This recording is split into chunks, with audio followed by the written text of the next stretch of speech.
और इस वक्त गोपाल राय क्या कह रहे हैं ये सुनते हैं।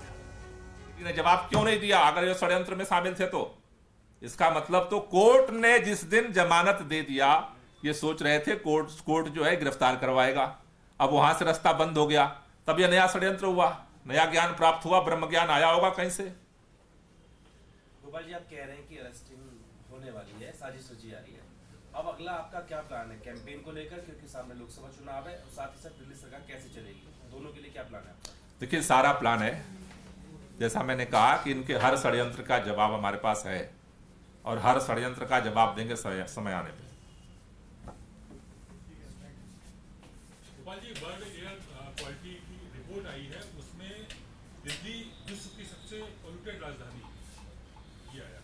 अभी मैंने उनकी रिपोर्ट का डिटेल तो नहीं देखा है कि किस टाइम पीरियड का उन्होंने एनालिसिस किया है वर्ल्ड वाइड, लेकिन हमने अभी दिल्ली के अंदर जो 2014 से PM10 और PM2.5 इन दो पैमानों पे दिल्ली की एयर क्वालिटी को मापते हैं हम, उसका हमने एनालिसिस किया है और दिल्ली के अंदर लगातार उसमें गिरावट दर्ज की जा रही है।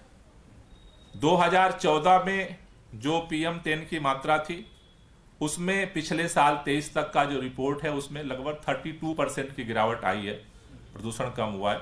PM2.5 में 29% की गिरावट दर्ज की गई है।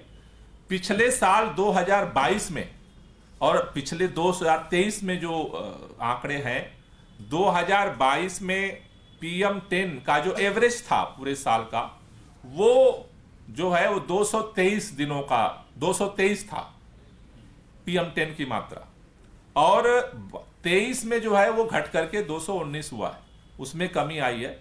PM2.5 में स्लाइडली थोड़ा सा बढ़ोतरी हुई है।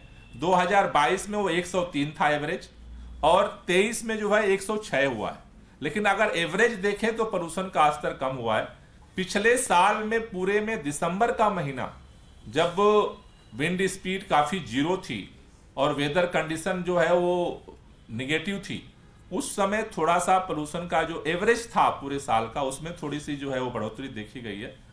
लेकिन ओवरऑल अगर देखें तो दिल्ली में लगातार जो है प्रदूषण के स्तर में सुधार हो रहा है।